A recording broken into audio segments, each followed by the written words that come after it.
You have solved the same problem 47 times. You're very good at it by now. Not the same problem literally. Different circumstances, different people, different year on the calendar, but the same shape, the same texture, the same specific weight when it comes back, which it does, with the quiet confidence of something that knows you haven't found the bottom of it yet. You know this feeling, not as a concept, as a Sunday evening. As the moment you realize the thing you thought you'd handled is back, slightly rested, standing in your kitchen. There's a particular kind of tired that comes from this. Not the tired of doing too much, the tired of doing the same thing again, of applying real effort, genuine effort, the kind that costs you sleep and weekends and a certain amount of faith in yourself, and having it hold for a while, and then watching it not hold anymore. I spent 3 weeks once optimizing a morning routine, tracking it, adjusting it, genuinely proud of the data. The actual problem was a project I was afraid to start. The routine was excellent. The project remained untouched. I had built a very efficient way to not do the thing. Here is what that experience, and the ones that followed, eventually made clear. Most people are not bad at solving problems. They are exceptionally skilled at solving problems that are adjacent to their actual problem. Close enough to feel like progress, far enough to guarantee repetition. This is not a book about positive thinking. Positive thinking is fine. It has a half-life of about 11 days. This is a book about accuracy, about the specific, learnable skill of identifying what is actually broken, not what is visibly broken, not what is conveniently broken, and addressing that. The difference between where you are and where you want to be is not effort. You have effort. It is precision. The framework is complete. You're about to use it. Before we begin, tell me where you're listening from and what time it is for you right now. I read every single one. It's always interesting to see where this reaches. Chapter 1. The wrong problem, perfectly solved. There is a man, mid-30s, reasonably intelligent, professionally functional, who reorganizes his desk every time he has a difficult conversation he's avoiding. Not occasionally, systematically. The desk is immaculate. His inbox is color-coded. His cable management is, frankly, impressive. He has not had the conversation. He has had it with himself, extensively, in the shower. But that is a different thing entirely. The desk is not the problem. The desk never was. But solving the desk feels like solving something. And feeling like you're solving something is a remarkably effective substitute for actually solving anything. This is the central trap of human problem solving. Not laziness, not stupidity. Misdirection. Your brain is an efficiency machine. It wants resolution. It wants the discomfort to end. And when the real problem is complicated, emotionally costly, socially risky, requiring you to change something you'd prefer not to change, your brain will find you a different problem to solve. A nearby problem. A solvable problem.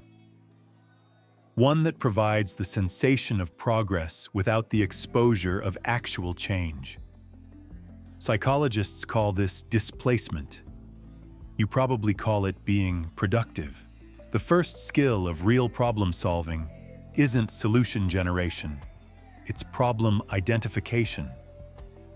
Specifically, identifying whether the problem you're working on is the problem, or whether it's the problem your brain handed you because the real one was inconvenient. I once spent 3 weeks optimizing a morning routine, tracking it, adjusting it, genuinely proud of the results. The actual problem was a project I was afraid to start. The morning routine was excellent. The project remained unstarted. I had engineered a very efficient way to not do the thing. There are two types of problems: visible problems and root problems. Visible problems are real. They cause actual stress. They deserve attention. But they are almost always symptoms. The root problem is the condition that keeps generating symptoms. If you treat only symptoms, the symptoms return. This is not bad luck. This is arithmetic. Here is the test. Ask yourself, have I solved a version of this before? Not this exact situation, but this shape of problem, this emotional texture, this specific flavor of stuck. If yes, and if you're stuck again, you did not solve the root problem. You solved an instance of it. The instance went away. The root stayed. It has been quietly generating new instances ever since. It is, if anything, better rested than you are. Most people don't ask that question. They don't ask it because the answer is uncomfortable. It implies that the solution they were proud of didn't go deep enough. That the relief they felt was real but temporary. That they are going to have to go further down than they went before. Going further down is the entire point of this book. The concept is called the presenting problem versus the actual problem. Therapists know this. The thing someone says in the first session is almost never the thing. It's the opening bid. It's the problem that feels sayable. The actual problem usually takes 3 sessions and a long silence to surface. You don't have 3 sessions and a long silence for most of your daily problems, but you can develop the habit of pausing before you start solving and asking one question. Is this the problem, or is this what the problem looks like from the outside? That question alone will save you more time than any productivity system you will ever purchase.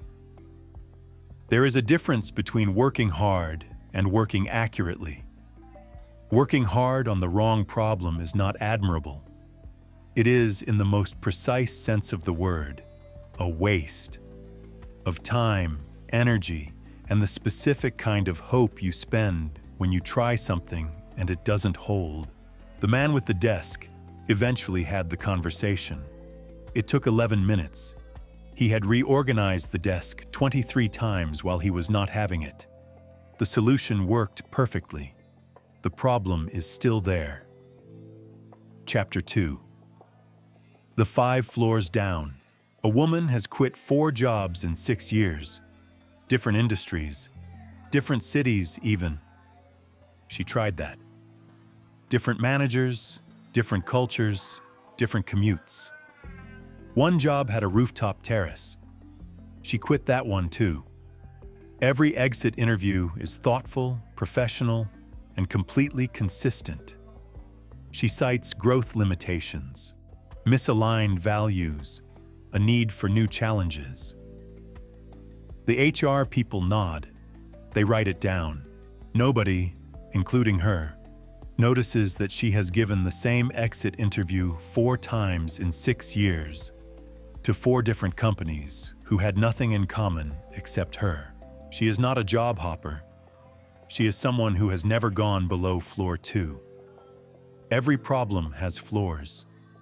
Most people see the first one, the surface, the presenting symptom, the thing that's visibly on fire. Some people, when pushed, will go to the second floor. They'll acknowledge a pattern.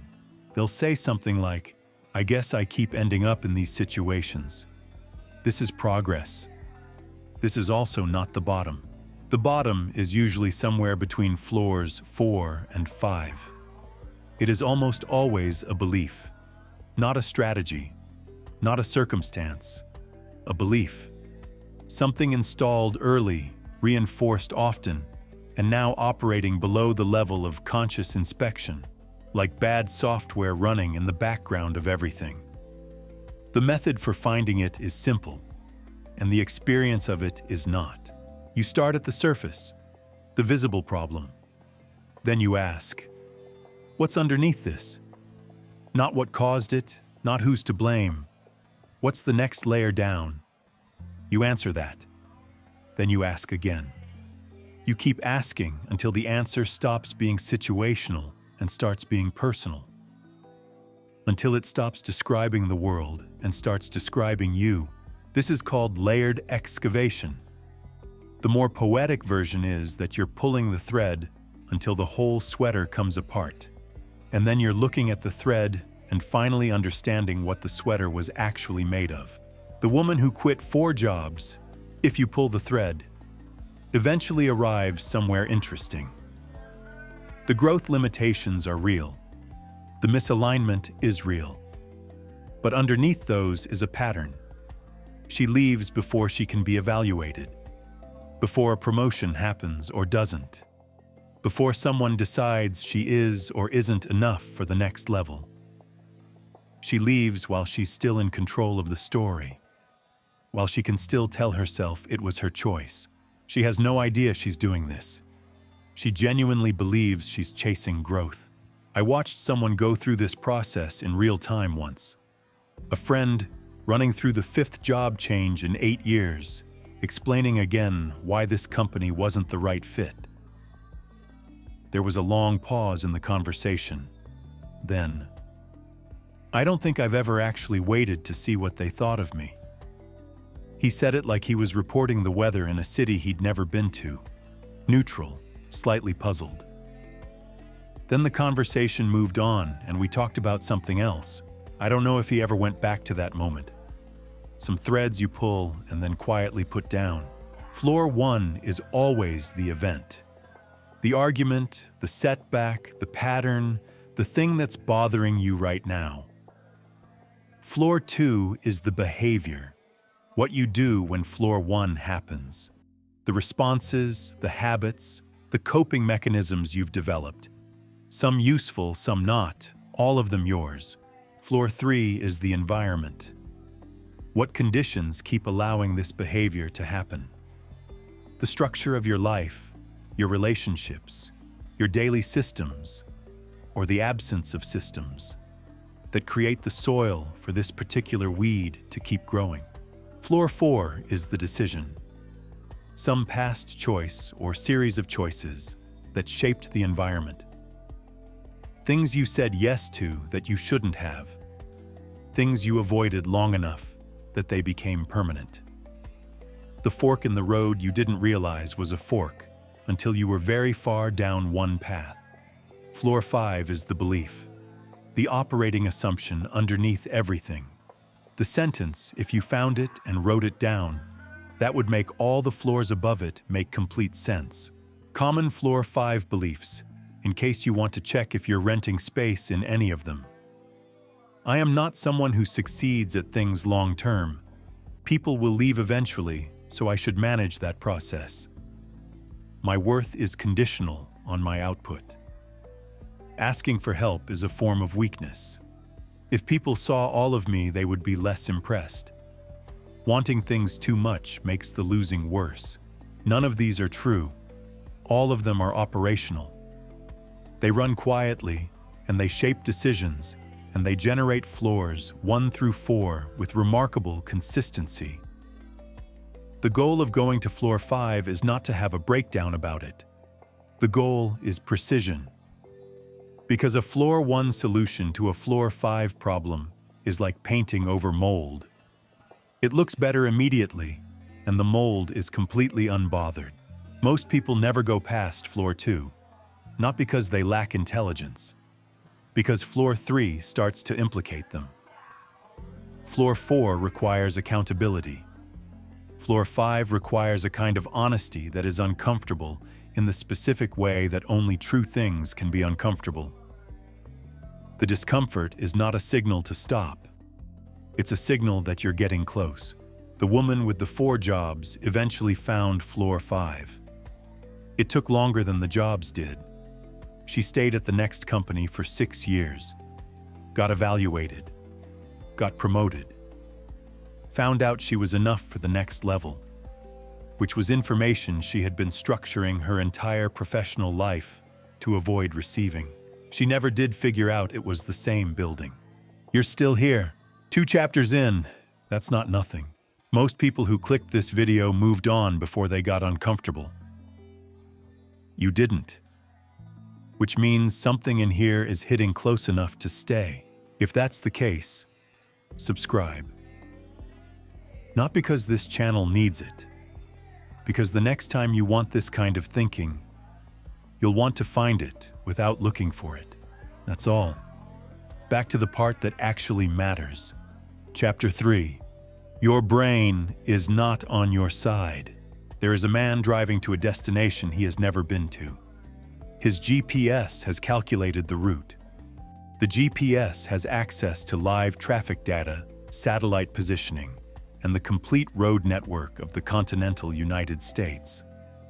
The man has driven in this general direction before, once, in 2019. He ignores the GPS. He knows a better way. 40 minutes later, he is in a neighborhood that is not the destination, explaining to his passenger that the GPS always takes you the weird way. The GPS has not spoken since he stopped listening to it. It is, notably, not lost. This is your brain during problem solving. Confident, directional.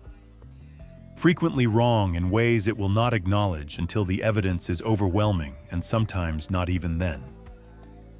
The human brain is extraordinary. It processes enormous amounts of information in parallel, recognizes patterns at speeds that no current technology can match, and keeps you breathing while you think about other things.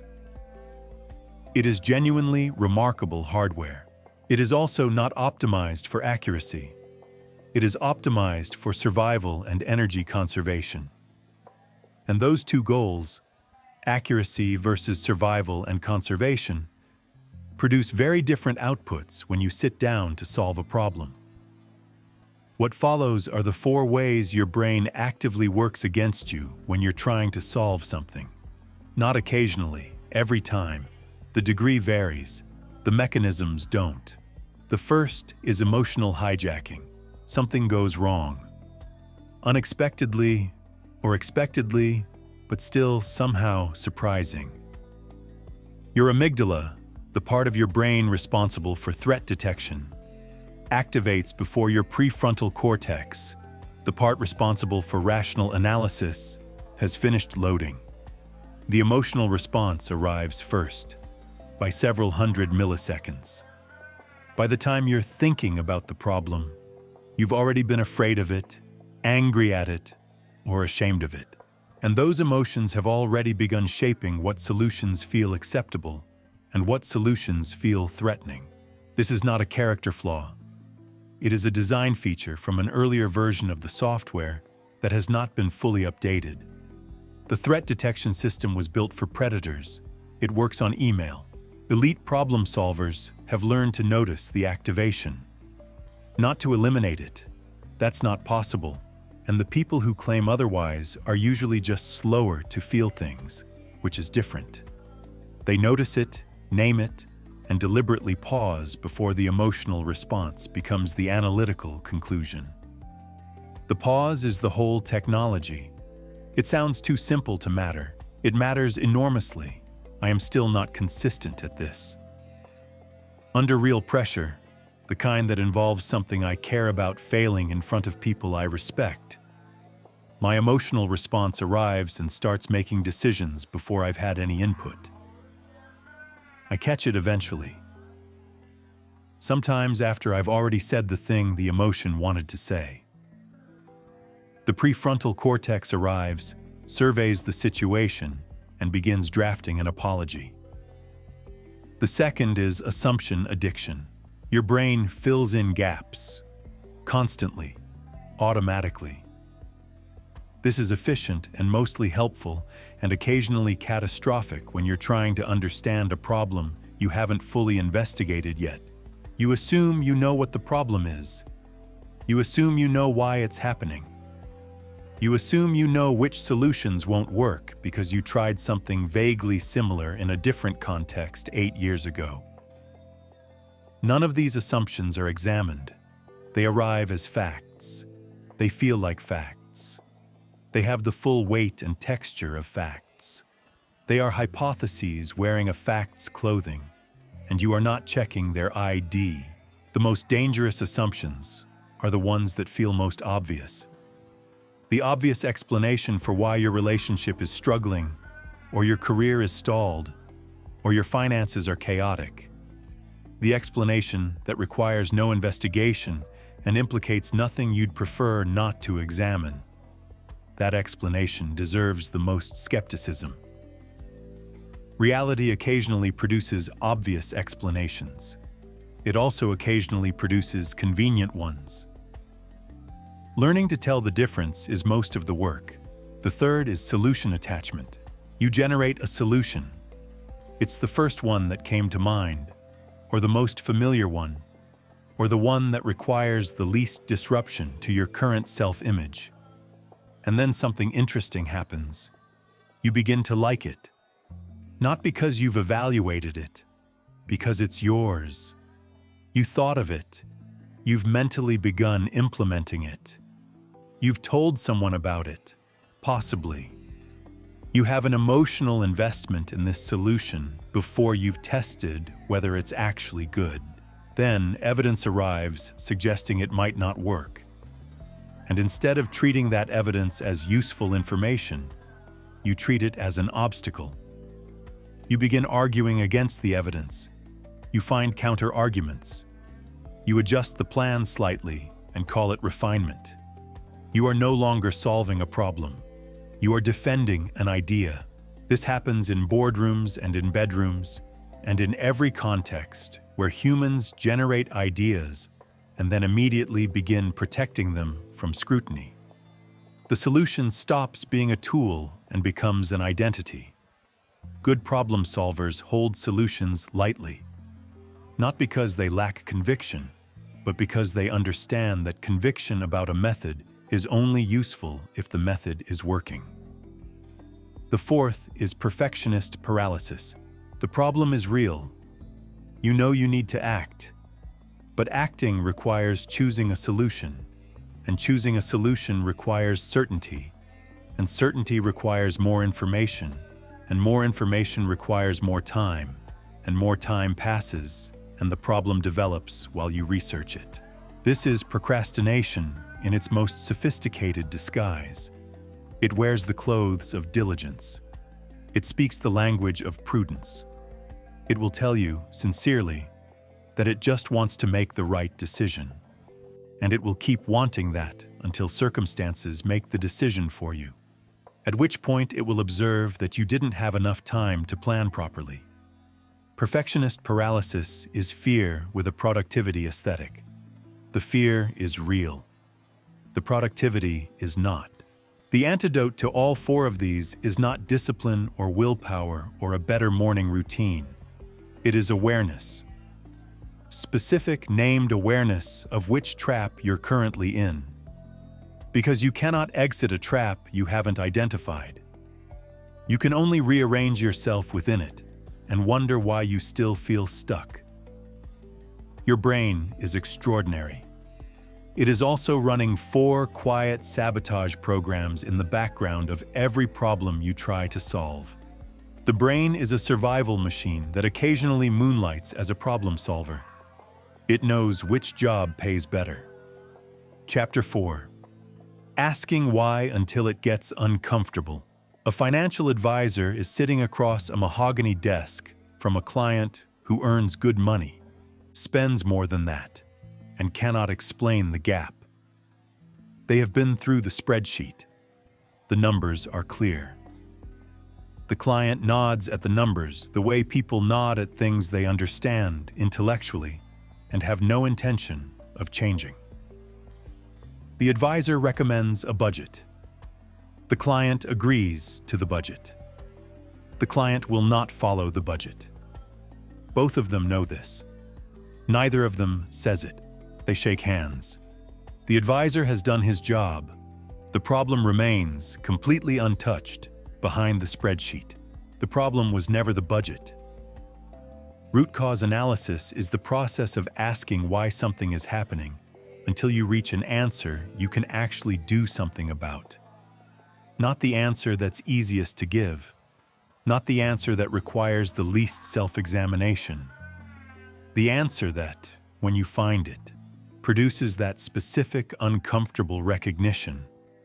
The feeling of something sliding into place that you would have preferred stayed loose. The method is almost insultingly simple. You state the problem. You ask why it's happening. You take that answer and ask why again. You repeat this 5 times, or until the answer stops describing your circumstances and starts describing you. 5 iterations sounds like enough. It usually is. Occasionally, a problem requires 6 or 7 rounds before the floor drops out and you arrive somewhere true. Occasionally, you get there in 3 and spend the remaining rounds in denial. Both are useful information. Here is what the 5 why process actually looks like when it's working, as opposed to what it looks like when someone is doing it to appear insightful while carefully steering away from anything personally implicating. The problem: you keep undermining your own success at work. Not dramatically, just consistently. A promotion gets close and something happens. A project gains momentum and you introduce friction. Nothing you could be blamed for. Just enough interference that the outcome stays safely short of the thing you said you wanted. Why? Because every time success gets close, you get uncomfortable. Why? Because success means expectations change. People will expect more. You'll be visible in a new way. You'll be compared against a higher standard. Why does that feel threatening? Because you're not certain you can meet that standard. You've managed to avoid finding out so far. Why aren't you certain? Because you've spent most of your career being competent enough to be valuable but careful never to be tested at the ceiling of your ability. Why? Because a long time ago you were tested at the ceiling of your ability, and it didn't go well, and you decided quietly and permanently that the safest place to live is just below where the real evaluation happens. That is a root cause. That is something you can work with. A budget cannot get there. A time management system cannot get there. A new job cannot get there. You'll bring it with you, which several people in this book have already demonstrated. The process has one enemy. It is not complexity. It is the moment, usually around why number 3, when the answer starts to feel personal. When it stops being about circumstances and starts being about patterns you created, or choices you made, or beliefs you adopted that are now inconvenient to examine. At that moment, most people generate a very reasonable-sounding answer that goes slightly sideways, just enough to avoid the uncomfortable one. The trail goes cold. They conclude they've found the root cause. They haven't. They've found the last comfortable stopping point before the root cause, which is a different thing and produces different results. I once ran this process on a recurring conflict I kept having. Different people, same argument, same outcome, same feeling afterward. Got to why number 4, and the answer was clear enough that I wrote it down and then closed the notebook and didn't open it again for 2 weeks. The answer was still there when I came back. It had not improved with time. There is a second method worth knowing alongside the 5 whys. It is called systems thinking, and it requires you to stop looking at your problem as an isolated event and start looking at it as the output of a system that is functioning exactly as designed. This reframe is important. When a system produces a result consistently, the result is not a malfunction. It is the system working correctly. If your life keeps producing financial stress, or relationship conflict, or professional stagnation, that is not bad luck. That is a system. Something in the structure of how you live is generating that output reliably. The question stops being, why does this keep happening to me? And becomes, what is it about the system I've built that keeps producing this? That second question is harder. It is also the only one that leads somewhere useful. Systems have leverage points, places where a small intervention creates disproportionate change throughout the whole structure. The leverage point is almost never where the problem is most visible. It is usually quieter than that. Further upstream, less dramatic. The loud, visible part of the problem is where the damage shows up. The leverage point is where the damage originates.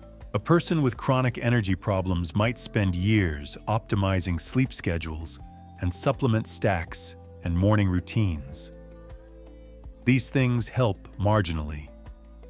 The leverage point might be a work environment that activates a stress response from 9 a.m. onwards that no amount of sleep can fully recover from. The leverage point might be a relationship that costs more emotional energy than it returns. The leverage point might be that they have said yes to a life that doesn't actually belong to them, and they are exhausted from performing it. These are not comfortable leverage points. They require changes that cost something real. This is why people optimize their sleep instead. The final piece of root cause analysis is assumption challenging. Every problem you're trying to solve is surrounded by a perimeter of assumptions you're not examining. Things you believe are fixed that are not fixed. Constraints you've accepted as real that are partially or entirely constructed. You cannot change careers because of your mortgage. You cannot have that conversation because of how they'll react. You cannot start the thing because you don't have the credentials. You cannot leave because of what it would mean. Challenge every constraint. Not to be reckless, to be accurate. Ask, is this actually true, or does it feel true because I've been treating it as true? Ask, what would I do if this constraint didn't exist? Ask, is there evidence that people in similar circumstances have moved around this constraint? The answers are frequently surprising. Most prisons have unlocked doors. The lock is load-bearing psychologically, even when it is not load-bearing structurally. You can budget your way around a belief system. You just can't budget your way through one. Chapter 5. The Creativity Trap. There is a conference room. 8 people. A whiteboard that has been optimistically titled "Ideas" in large letters by someone who believed in the process before it started. The meeting has been running 40 minutes. On the whiteboard there are currently 3 items. The first is a variation of what they already do. The second is a variation of the first variation. The third was suggested by the most senior person in the room 12 minutes in, and since then, the conversation has been a sophisticated group exercise in agreeing with it, while appearing to still brainstorm. They will call this a brainstorm. They will leave feeling like something happened. Nothing happened. The problem is not that these people lack creativity. The problem is that they have been asked to generate ideas and evaluate them simultaneously. And those 2 activities are neurologically incompatible.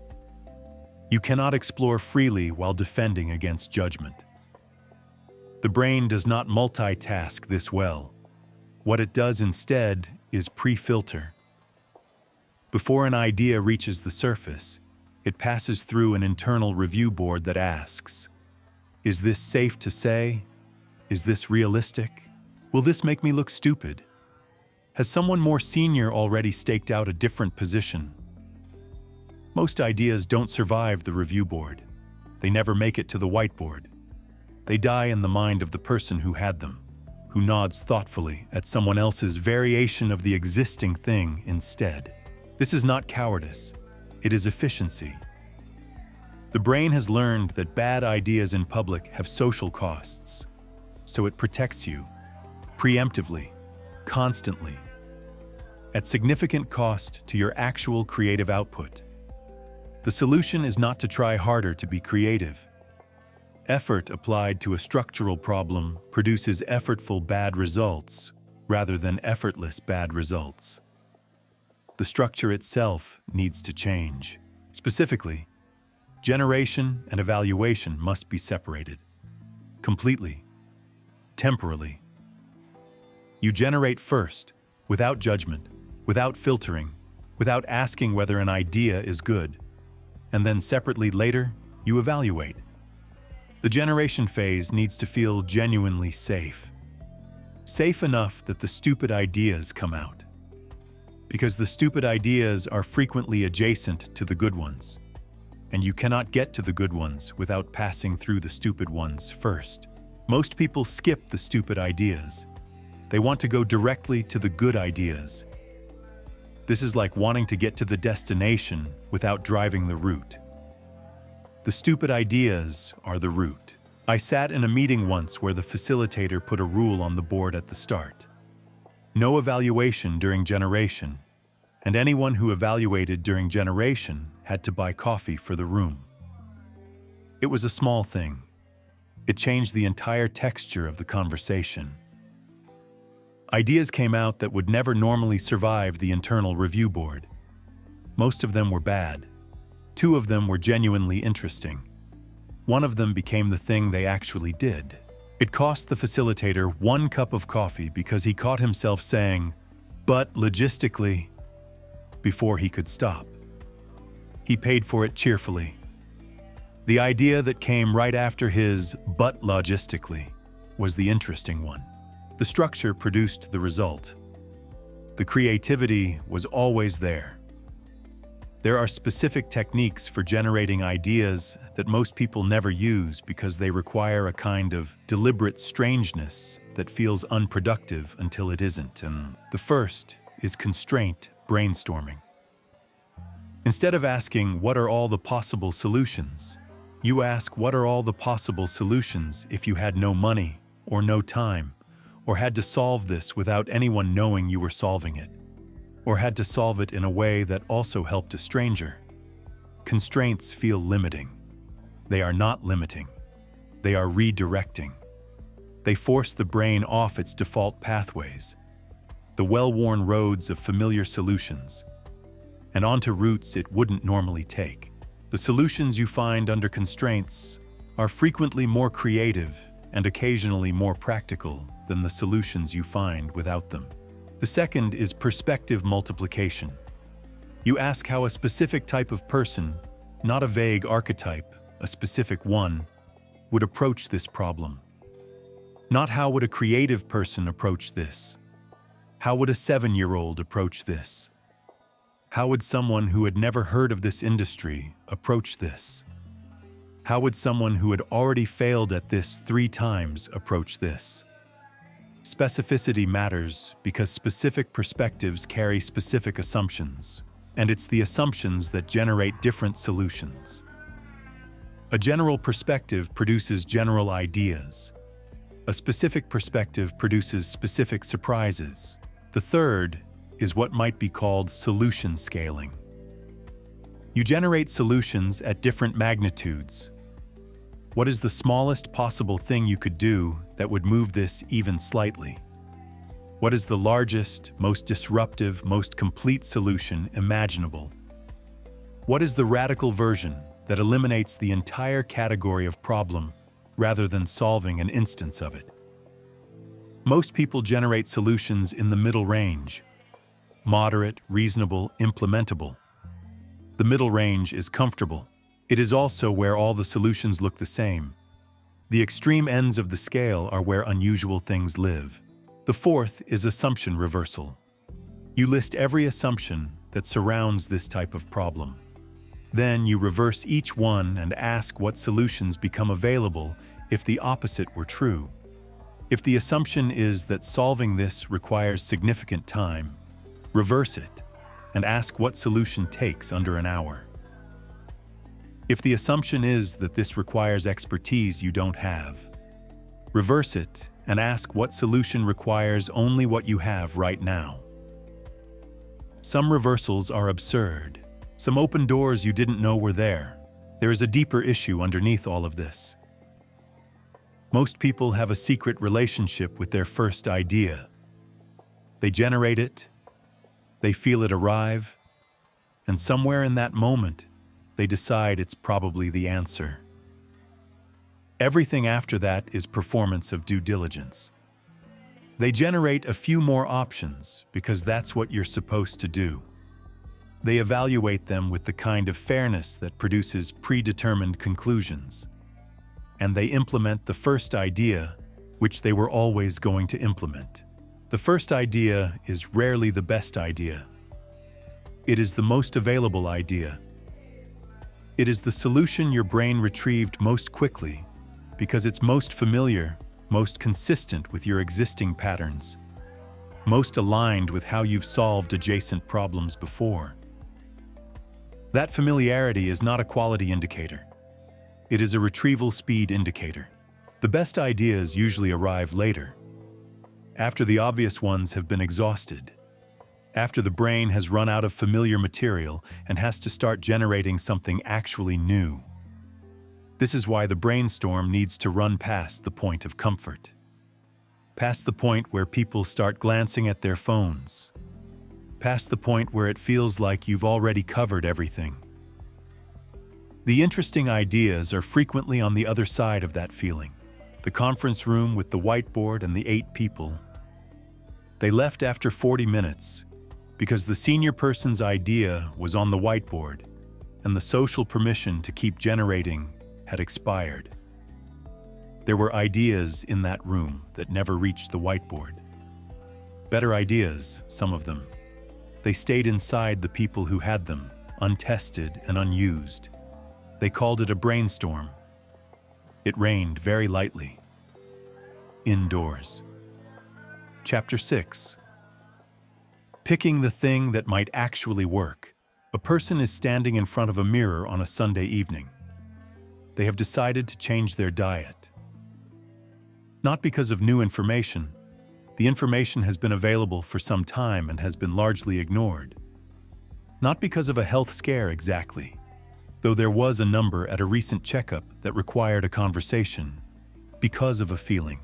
A specific kind of Sunday evening feeling that combines mild self-disgust with genuine optimism in a ratio that makes change feel both necessary and possible.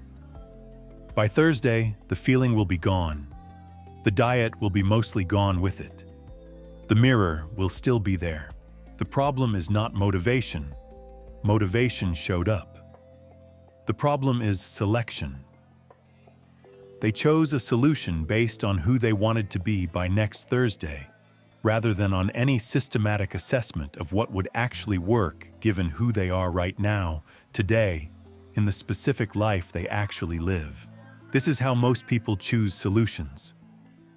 By feel, by aspiration, by what worked for someone they follow online who has a different body, different schedule, different history, and different relationship with food than they do. By what requires the least disruption to imagine while somehow producing the maximum transformation. By whatever is trending, which at minimum proves other people tried it, though not necessarily that it worked. Choosing solutions by feel is not irrational. It is just expensive. It costs time, energy, and the specific kind of hope that depletes a little each time you spend it on something that doesn't hold. There is a better process. It is not glamorous. It does not produce the Sunday evening feeling of imminent transformation. What it produces is a higher probability of actual change, which is less exciting to imagine and considerably more useful to experience. The process begins with feasibility assessment. Not theoretical feasibility, can this work in principle, but personal feasibility. Can you specifically implement this given your actual resources, your real schedule, your genuine energy levels, your authentic motivation to follow through on hard days and not just easy ones? A solution that requires a version of you that doesn't exist yet is not a current solution. It may be a future solution. It is not available now. This distinction sounds obvious. It is almost universally ignored. people assess solutions against their aspirational self, the disciplined, energized, structurally unencumbered version that exists in the future, rather than against their actual self, who is tired on Wednesdays and has 3 competing priorities and a history of specific failure modes that will absolutely show up again if the solution doesn't account for them. Know your failure modes before you select a solution. Not because you are defined by them, because they are real and they will arrive, and a solution that has no answer for them is a solution in ideal conditions only. And ideal conditions are not conditions you live in. The second criterion is impact depth. How far down does this solution go? Does it address the surface problem or the root cause you identified 2 chapters ago? A solution that addresses floor 1 when the problem lives on floor 5 will work temporarily and then stop working, which you will experience as relapse or plateau or just the familiar weight of the same thing returning. Rate solutions not just on whether they would help, but on how deep they reach. Surface solutions have their place. Sometimes you need immediate relief while you work on the deeper issue. Just know which type of solution you're implementing and what it can and cannot do. The third criterion is risk assessment. What could go wrong? Not in a catastrophizing way, in a specific, honest, what are the actual failure modes way. What would you lose if this solution doesn't work? What bridges might you burn? What opportunities might close while you pursue this? Some risks are worth taking because the potential return justifies them. Others are not. The evaluation requires honesty about both sides of the ledger, which people systematically fail to do, because loss aversion makes the downside feel larger than it is, and optimism makes the upside feel more certain than it is. There is also the question of reversibility. A highly reversible solution, one you can test, assess, and exit without significant cost, deserves lower certainty before implementation. You can afford to be wrong because the cost of being wrong is manageable. An irreversible solution, one involving major commitments, significant resource expenditure, or structural life changes, requires a different level of confidence before you move. Start with reversible solutions when possible.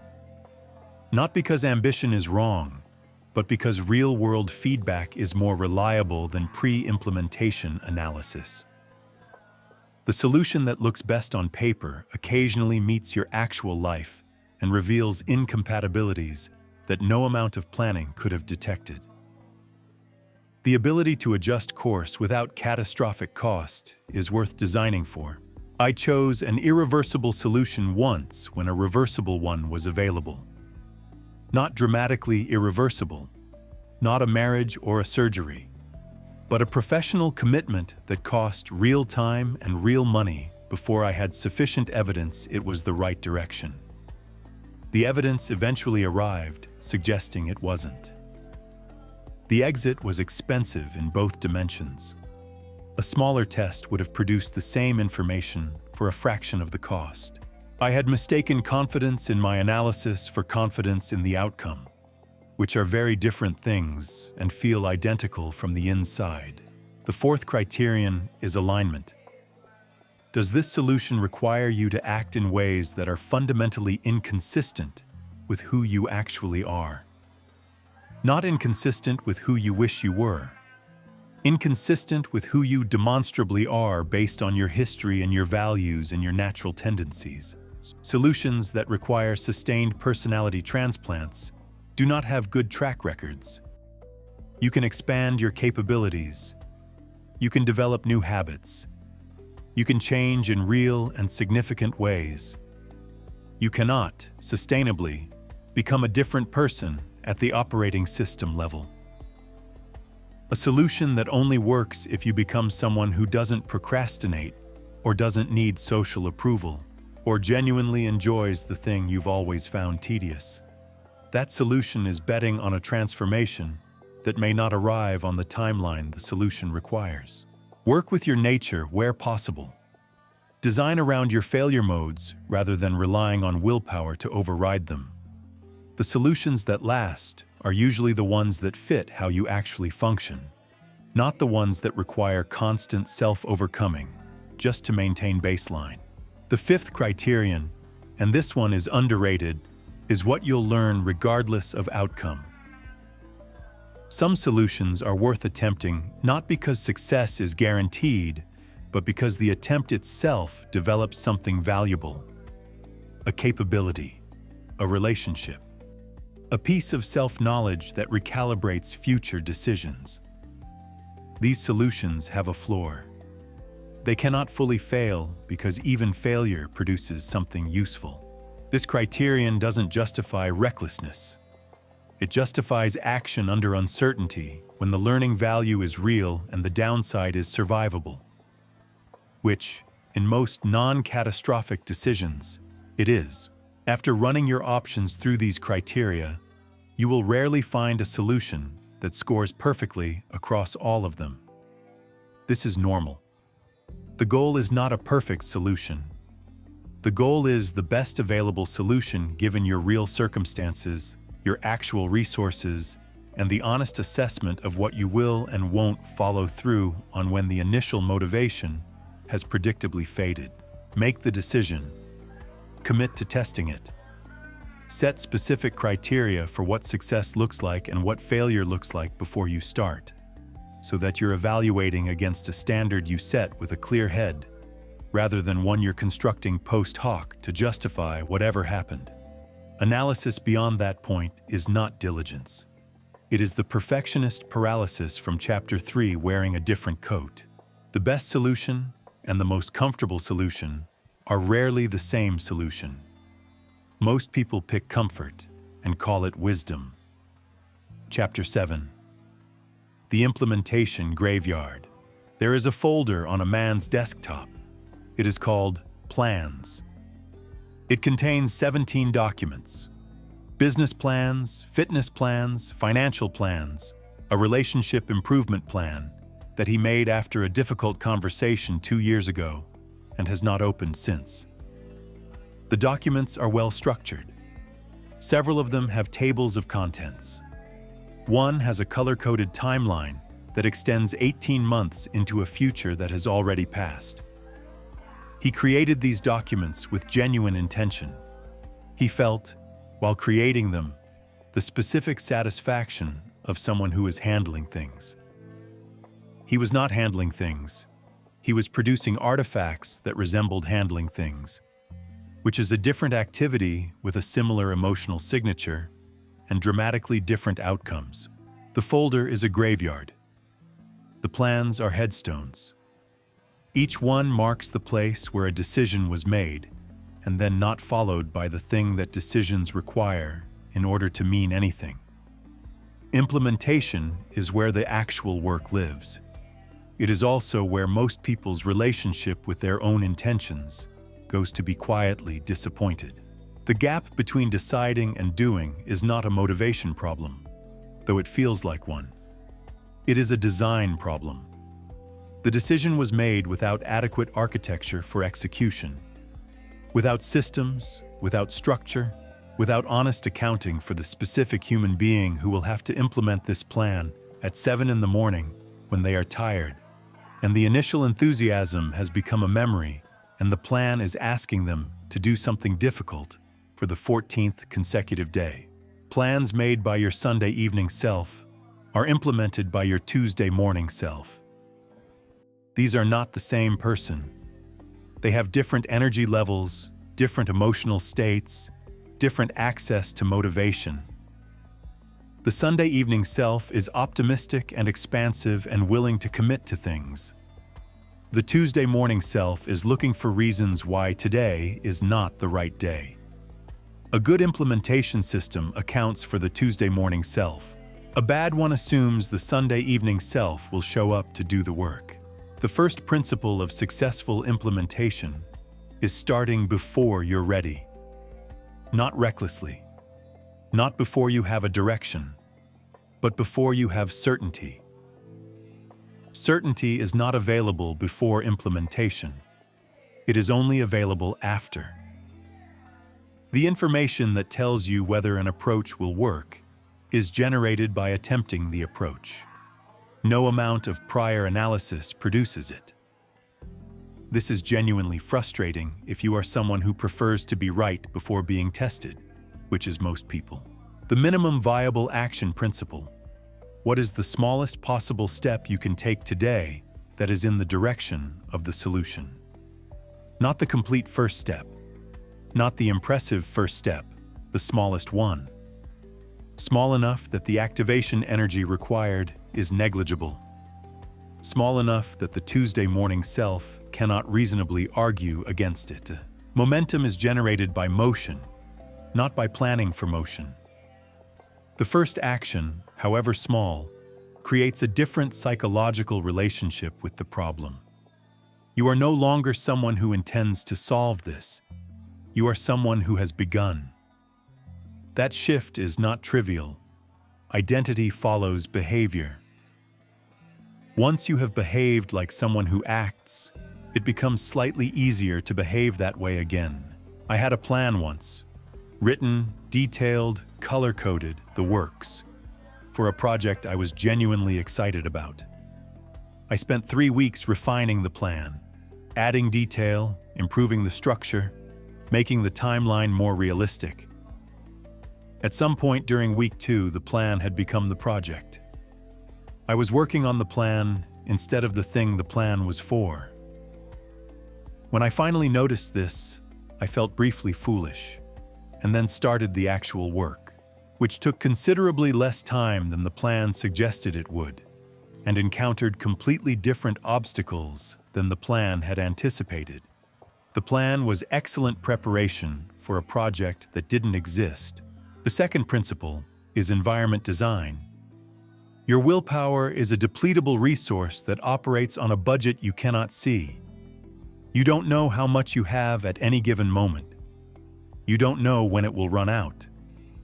Building your implementation strategy on a foundation of willpower is building on sand that occasionally disappears without warning. Environment design makes the right action easier than the wrong action. Not through discipline, through architecture. The workout clothes by the bed, the healthy food at eye level, the phone in a different room during work hours, the meeting scheduled with another person so that not showing up has a social cost. Each of these is a small structural change that reduces the decision-making load on the version of you who will have to execute. Every decision point is a potential exit. Every moment where you have to actively choose the hard thing over the easy thing is a moment where implementation can fail. Reduce the number of decision points. Automate, schedule, pre-commit, restructure the environment so that the path of least resistance runs in the direction of the solution rather than away from it. The third principle is obstacle anticipation. Every implementation encounters obstacles. This is not pessimism, it is arithmetic. Something will be harder than expected. Something will take longer. Something external will interfere. Your own internal resistance will arrive, usually around week 2, with a compelling list of reasons why today is not ideal. The response to obstacles should be designed before the obstacles arrive. Not after, when you are inside the difficulty and your problem-solving capacity is compromised by frustration and fatigue. Before, when you have a clear head and can think honestly about what the specific obstacles are likely to be for this specific implementation, given your specific history. Ask, what has stopped me before with this type of effort? Ask, what will my resistance sound like when it shows up? Ask, what will I tell myself as justification for stopping? Write those things down. Then write what you will do instead. This is called implementation intentions in the psychology literature. It works, not perfectly, but considerably better than hoping the obstacles don't come. The fourth principle is tracking what you actually control. Most people track outcomes. Did it work? Are the results there? This is understandable and mostly useless in the early stages of implementation because outcomes lag behind actions by days, weeks, sometimes months. If you track only outcomes during the early phase, you will see nothing, conclude the solution isn't working, and stop before the results have had time to arrive. Track actions. Track consistency. Track the inputs, not the outputs, until the outputs have had enough time to reflect the inputs honestly. Did I do the thing today? Yes or no? That's the metric. The results will show up when they show up. Your job is to keep doing the thing. The fifth principle is accountability that matches your personality. External accountability works. The degree and type varies by person. Some people respond to public commitment. Telling people creates social stakes that support follow-through. Some people respond to private partnership. One trusted person who checks in without judgment. Some people respond to financial stakes. Putting money behind the commitment creates a concrete cost for abandonment. Some people respond to competitive framing, some to collaborative framing. The wrong type of accountability for your personality is not neutral. It can actively interfere. A highly private person forced into public accountability may find the exposure itself becomes an obstacle. A competitive person given purely collaborative accountability may not feel enough friction to sustain effort. Know what actually motivates you specifically, rather than what motivates the archetypal disciplined person in the productivity books. The sixth principle is iteration over execution. The goal is not to implement your plan flawlessly. The goal is to achieve the outcome, which may require your plan to change several times based on what you learn from attempting it. Attachment to the original plan is not commitment. It is rigidity.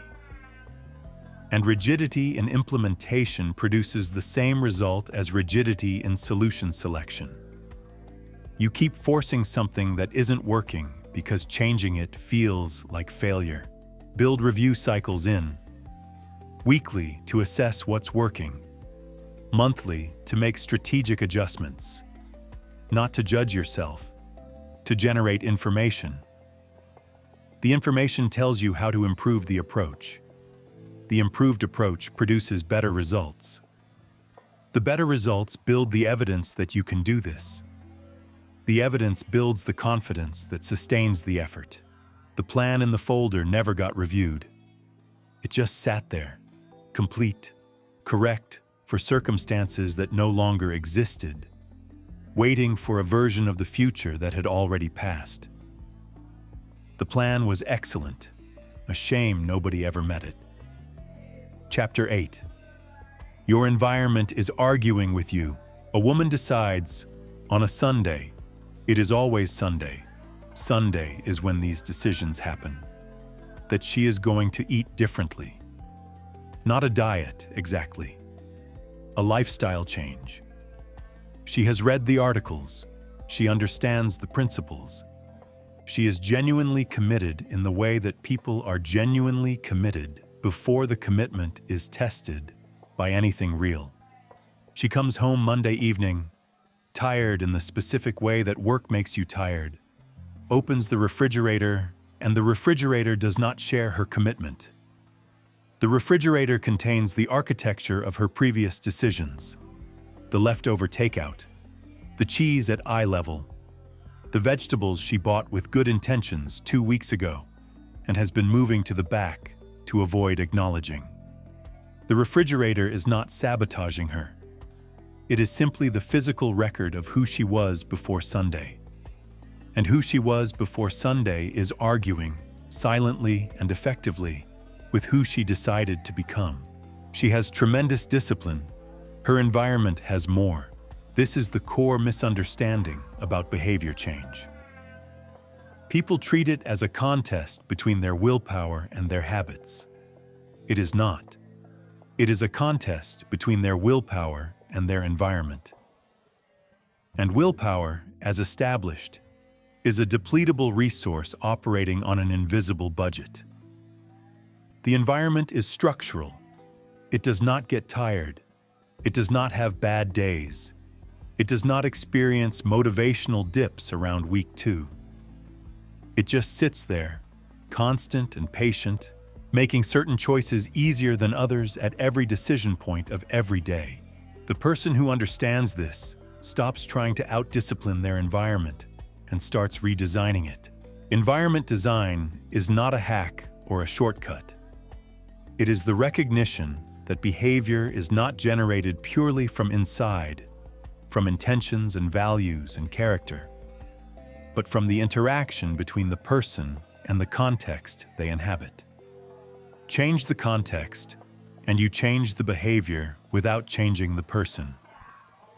At least not directly. Though the changed behavior, sustained, eventually changes the person too, which is the longer game. There are 3 environments worth designing: the physical environment, the social environment, and the information environment. Most people think about only the first one, partially, occasionally. The physical environment is the most visible and the most immediately actionable. It is also the one where the principle is clearest. Make the right choice the path of least resistance, and make the wrong choice require effort. This sounds simple because it is simple.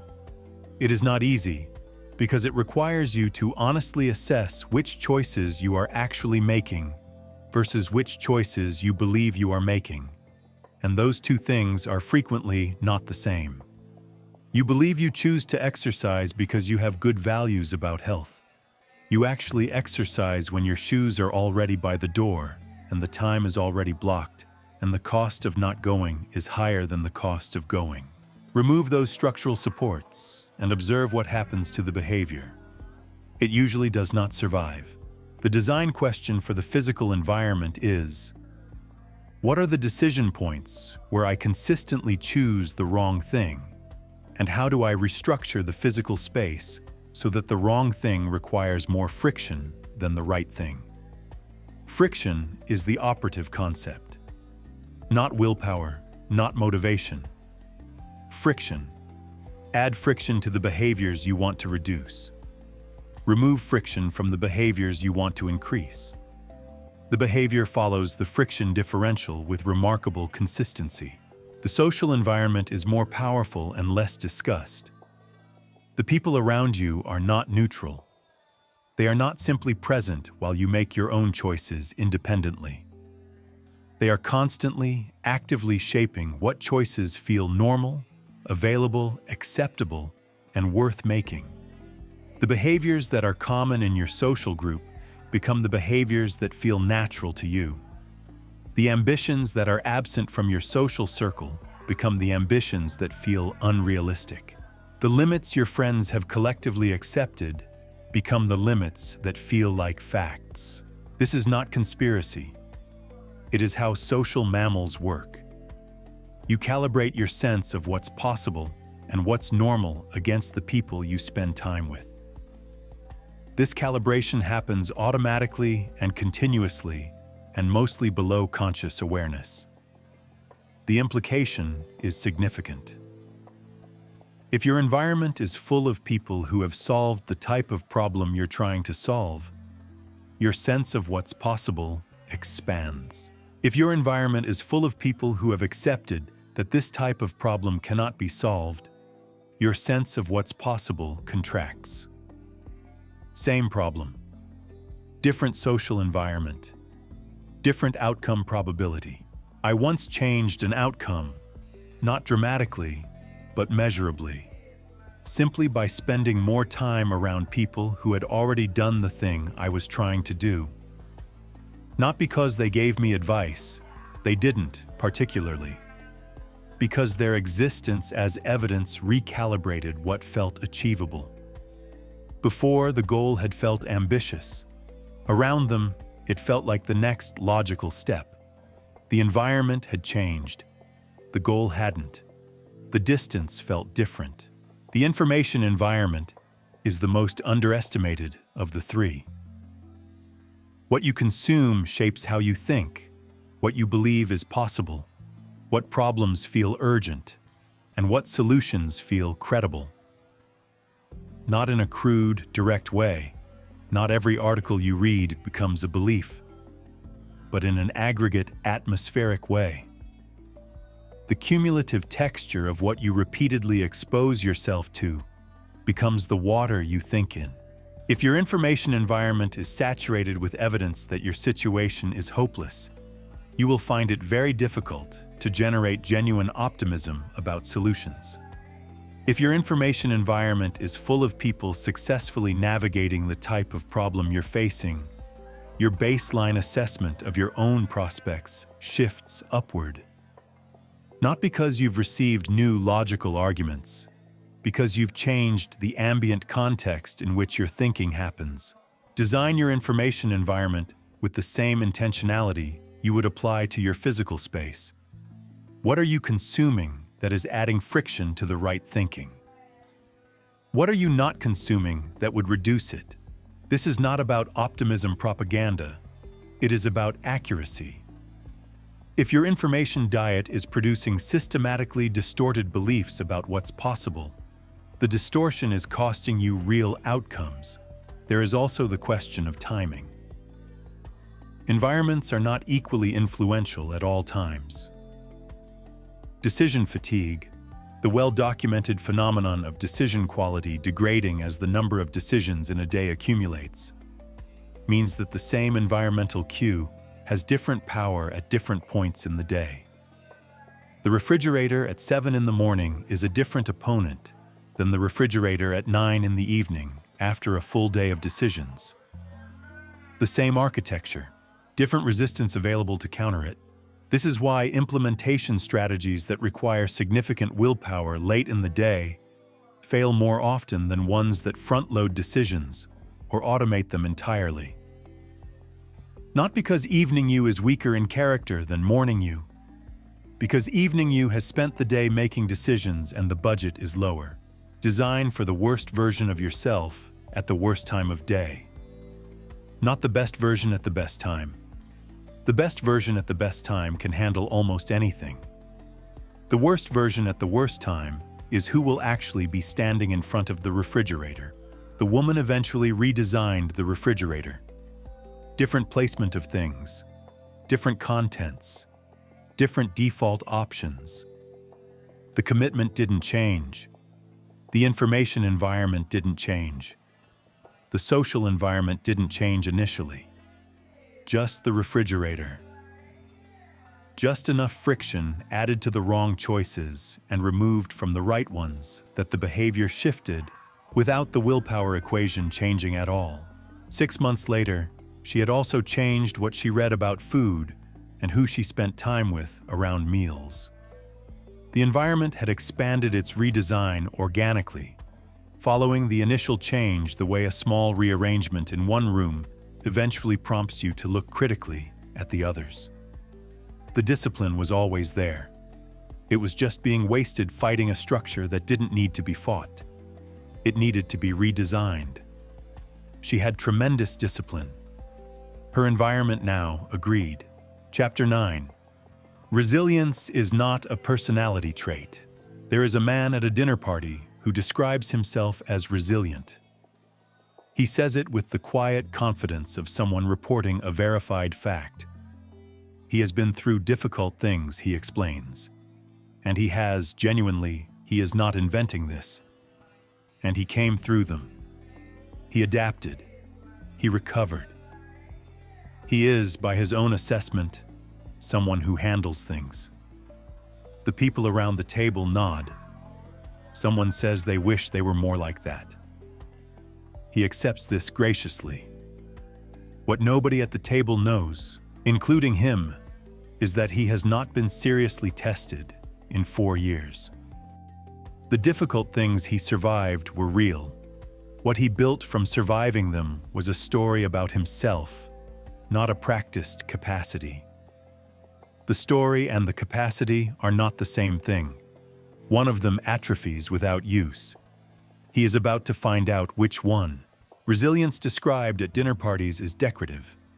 Resilience built under pressure is useful. The difference is not visible until the pressure arrives. This is the central misunderstanding about psychological toughness. People treat it as a fixed attribute, something you either have or don't have, something conferred by difficult experiences and then permanently installed. It is not.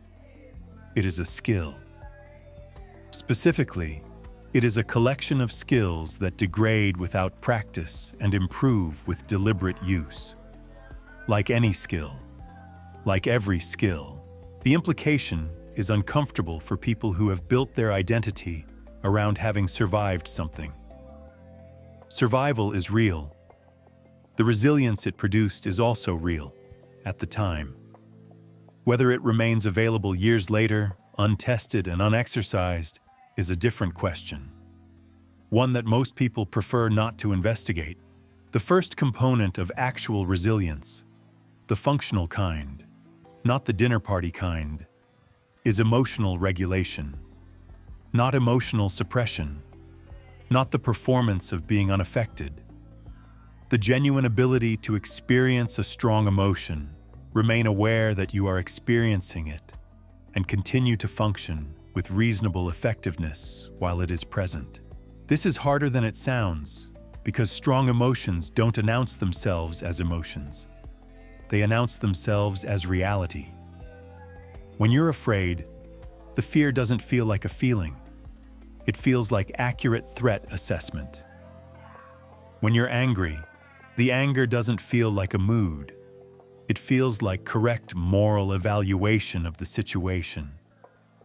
The emotion presents itself as perception, as the thing that's true, and acting from that place, treating the emotion's framing as objective reality, is where most reactive decisions come from. The practice is recognition, before response. The pause between stimulus and reaction that Viktor Frankl described from inside a concentration camp, which puts whatever you're managing in some perspective. In that pause, you are not suppressing the emotion. You are acknowledging it without immediately outsourcing your decision-making to it. You are noting that the feeling is present and then asking what the situation actually requires, which may or may not align with what the emotion is recommending. The 6-3-6 breathing pattern, 6 counts in, 3 held, 6 out, is not spiritual practice or relaxation theater. It is a physiological intervention. It activates the parasympathetic nervous system, which counteracts the sympathetic activation that stress and strong emotion produce. It shifts the nervous system's operating mode from reactive to responsive. 2 minutes of this, done correctly, measurably changes the quality of thinking available to you. It is not magic. It is biology. The biology is reliable. I am inconsistent at this. Under moderate pressure, I catch myself and regulate reasonably well. Under the specific type of pressure that involves public evaluation of something I care deeply about, a presentation going sideways, feedback arriving in a tone I wasn't expecting, the emotion arrives fast, and the pause shrinks to almost nothing. I have said things from inside that emotional activation that I then had to spend considerable time and goodwill repairing. The pause was available. I did not always access it in time. I am still working on the gap between knowing the technique and deploying it when it matters most. The second component is cognitive flexibility. The ability to hold multiple interpretations of a situation simultaneously. To consider that your first reading of what's happening might be incomplete. To shift frameworks when the current one isn't producing useful analysis. Rigid thinking, the kind that locks onto one interpretation and defends it against incoming information, is catastrophically expensive under pressure. It turns solvable problems into defended positions. Both and thinking is the practice. Instead of this is either going well or badly, ask how it might be going both ways simultaneously, in different dimensions, for different people. Instead of this person is either trustworthy or not, ask how they might be both, in different contexts, under different conditions. The binary collapses the complexity of reality into something easier to process. The complexity, however, does not actually collapse. It remains, and decisions made against a false binary misinformation that the real complexity contains. The third component is uncertainty tolerance. Most people experience uncertainty as a problem to be resolved before action. They want to know how things will turn out before they commit to a direction. They will wait for certainty that is not going to arrive and use the waiting as evidence of prudence rather than as evidence of discomfort with not knowing. Uncertainty is not a temporary condition on the way to clarity. It is the permanent condition of anyone operating in a complex world. The people who function well under it are not less bothered by it than you. They have simply built evidence, through repeated experience, that they can make reasonable decisions without it and survive the outcomes. That evidence is built by making decisions under uncertainty at low stakes and observing that the world continues. That observation is then available when the stakes are higher. Start making small decisions faster, with less information than you'd prefer. Note what happens. Usually what happens is, you find out, you adjust, you continue. The catastrophic outcome that the uncertainty avoidance was protecting you from does not arrive. The protection was costing more than the risk it was managing. The fourth component is failure reframing. Not the motivational poster version. Failure is just feedback, a poster that has never actually failed at anything significant, but the functional version.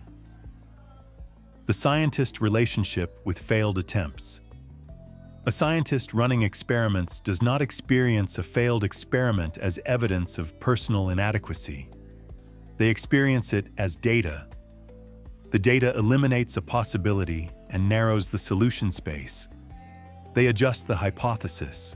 They run the next experiment.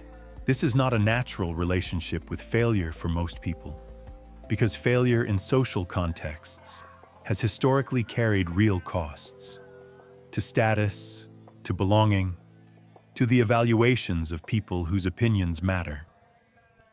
The nervous system learned to treat failure as threat. That learning made sense in the contexts where it was formed. It is expensive in the contexts where you're now trying to operate. The reframe requires practice. Specifically, the practice of asking, after something doesn't work, what exactly didn't work? What did work partially? What does this eliminate? What does this suggest about the next attempt? These questions treat the failure as a source of information rather than a verdict. Over time, with repetition, the nervous system's relationship with failure begins to shift, not to indifference, to something more like professional interest. The fifth component is stress inoculation. You cannot build resilience in the absence of stress.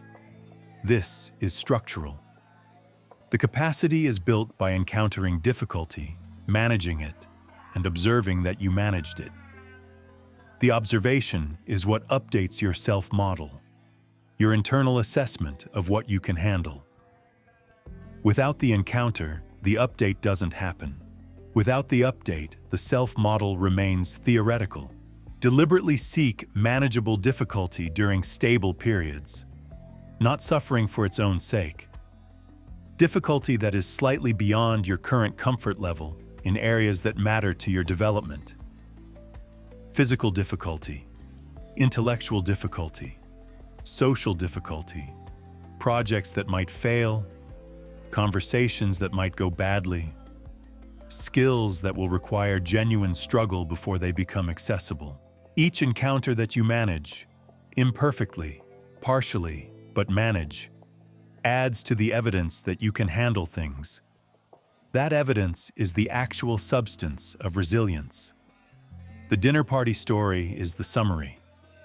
The evidence is the thing. The man at the dinner party gets tested again, eventually. Everyone does. What he finds, when it happens, is that the story he's been telling was partially accurate and partially gap. The gap is where the work is. The gap is also, if he treats it correctly, the beginning of the actual capacity rather than just the narrative of it. Resilience built under pressure is useful. Resilience described at dinner parties is decorative. The difference arrives when it needs to. Chapter 10. When problems come in groups. A woman has 3 problems. She knows about all 3 of them. She is addressing all 3 of them sequentially, with genuine effort and reasonable intelligence. The insomnia she is treating with a sleep hygiene protocol she read about in a wellness newsletter. The anxiety she is managing with breathing exercises and a journal she writes in 4 out of 7 mornings. The relationship tension she is navigating with careful, measured conversations that leave both parties slightly more exhausted than before. She is working hard. She is making marginal progress on each front. What she does not know, what nobody has told her, and she has not yet noticed, is that these 3 problems have been in a group chat this entire time. The insomnia is feeding the anxiety. The anxiety is generating the relationship tension. The relationship tension is disrupting the sleep. They are not 3 problems. They are one problem wearing 3 different faces, each one making the others worse, while she addresses each face individually with a separate protocol and wonders why the progress is so slow. She solved all 3 eventually. She solved the insomnia first. The other 2 were embarrassed and quietly resolved themselves. This is the nature of problem clusters. They arrive together not because life is cruel, though it occasionally is, but because problems share root causes, compete for the same resources, and create conditions that make each other worse. Treating them as separate requires separate diagnoses, separate solutions, separate implementation efforts, separate tracking systems. All of that for what is functionally one problem with multiple expressions. The first skill in managing problem clusters is relationship mapping. Before you solve anything, you draw the map. You put every current challenge on a page, not prioritized, not assessed, just listed, and then you draw lines between the ones that are connected. Solid lines for direct causal relationships, dotted lines for indirect influence, arrows indicating direction. Which problem is creating which? Which problem is being made worse by which? Which 2 problems are in a reinforcing loop, making each other worse simultaneously? Which is the configuration that explains why certain things in your life feel impossibly stuck despite genuine effort. The map will surprise you. What looks like 5 separate problems from inside each one frequently reveals itself, from above, as 2 or 3 core issues generating multiple symptoms. This realization is initially deflating. You thought you had a handle on the individual problems, and now the map is suggesting they are larger and more connected than that. It becomes useful immediately after. Because 5 separate solutions for 5 separate problems is expensive and slow. 2 solutions that address 2 root causes and eliminate 5 symptoms is neither of those things. The second skill is priority sequencing. Not all problems deserve equal urgency. Not all problems can be solved in any order. Some problems are foundational. Solving them creates the conditions in which other problems become solvable. Some problems are dependent. They cannot be addressed meaningfully until a foundational problem is resolved. Attacking dependent problems before foundational ones is not just inefficient. It often makes things worse, because you're applying effort and resources to something that will regenerate as long as the foundational issue remains. The question for sequencing is, which problem, if solved, would make the others easier or unnecessary? This is the leverage point problem. It is not always the most urgent problem. It is not always the most visible problem. It is frequently quieter than those. Upstream, structural, less dramatic in its presentation, but more consequential in its effects. The most urgent problem is usually the one demanding the most attention, which is not always the same as the most important one. Urgency is loud. Importance is often not. Managing by urgency alone means constantly responding to whichever problem is currently loudest, while the quieter foundational issues continue generating noise downstream. The third skill is resource allocation. You have limited time, energy, attention, and money. These are the resources with which you solve problems. In a cluster situation, these resources are being demanded by multiple problems simultaneously. Without deliberate allocation, they distribute according to urgency and emotional weight rather than strategic priority, which produces the exhausting experience of working hard on everything and making insufficient progress on anything. Create explicit budgets, not financial budgets, resource budgets. How much time this week goes toward the career problem? How much mental energy toward the relationship issue? How much focus toward the health challenge? The numbers are less important than the deliberateness. Deciding in advance how resources distribute prevents the loudest problem from consuming everything, while the foundational problem sits quietly generating more loud problems. The 80-20 principle applies here with particular force. In most problem clusters, a small number of core issues are generating the majority of the stress and limitation. The majority of your resources should address those core issues. Minimum viable attention keeps secondary problems from escalating while you work on the primary ones. This is not neglect, it is triage. Triage is not pessimism. It is the recognition that resources are finite and sequencing matters. I had a period, not brief, where I was managing what felt like 6 simultaneous problems across different life areas. I was spreading effort across all of them with a kind of frantic fairness, convinced that attending to each one was responsible.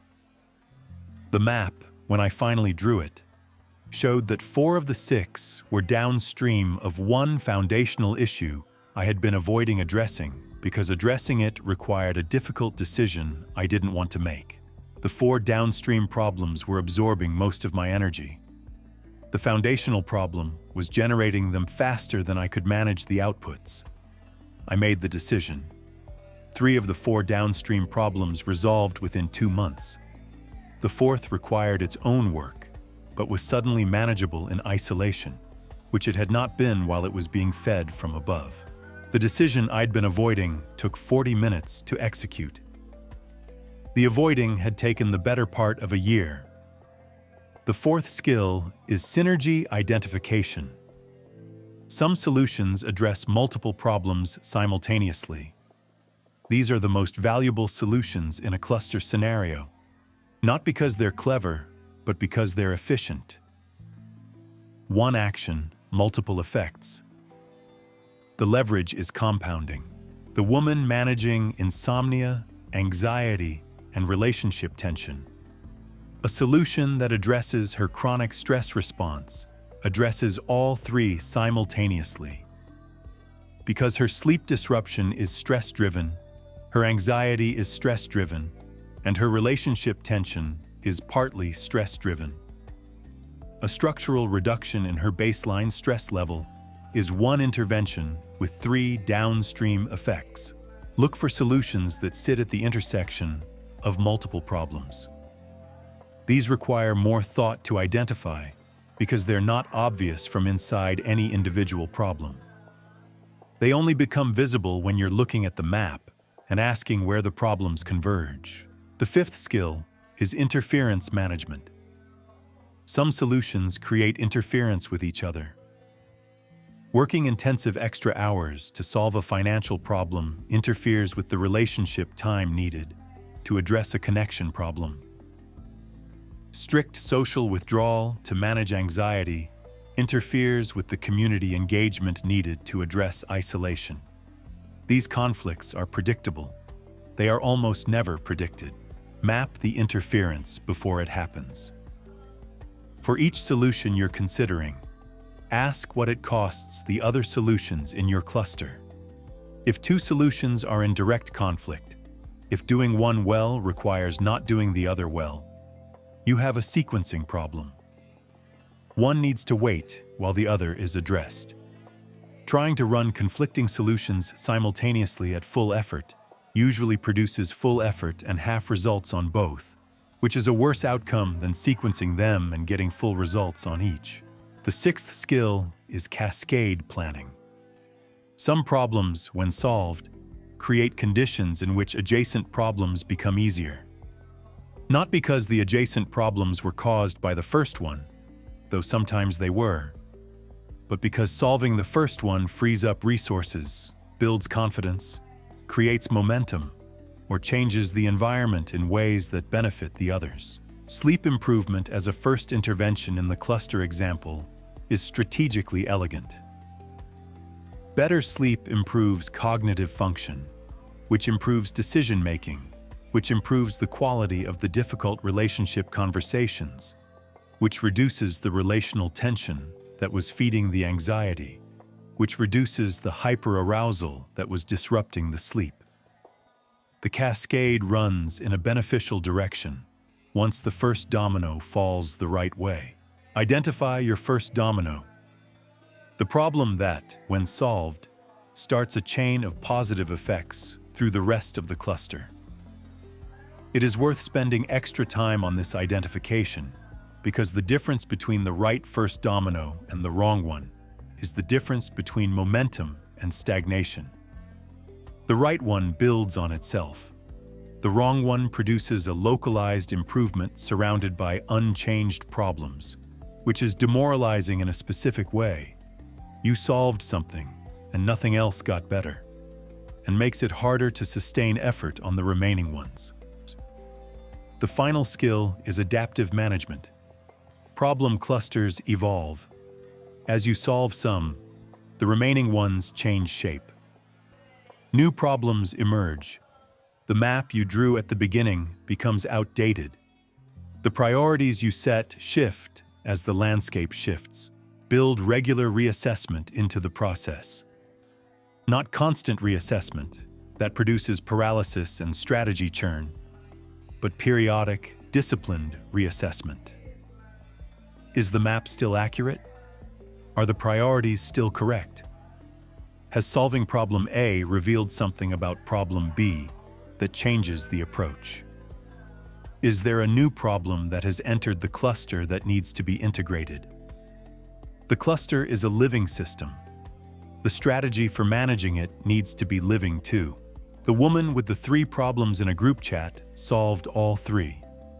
Not by working 3 times as hard, by understanding the structure first, identifying the leverage point, and letting the cascade do the work that exhausting parallel effort was failing to do. She solved insomnia first. The other 2 were embarrassed and quietly resolved themselves. Chapter 11. Building the system that prevents the fire.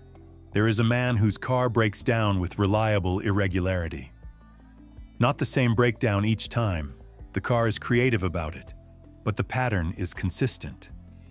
Something fails. He calls the mechanic. The mechanic fixes the thing that failed.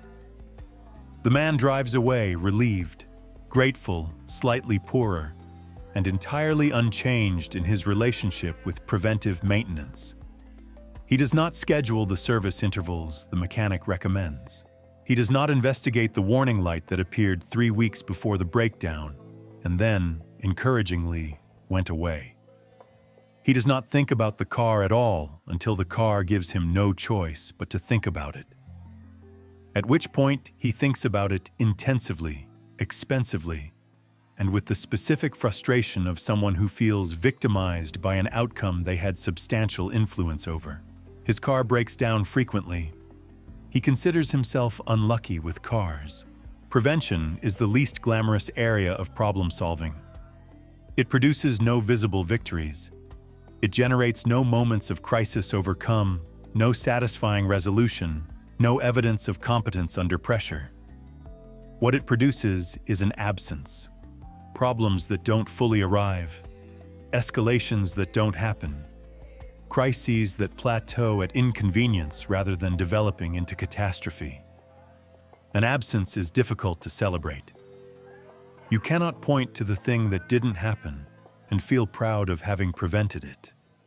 It happened nowhere. There is nothing to show. This is why nobody funds prevention. This is why individuals don't practice it.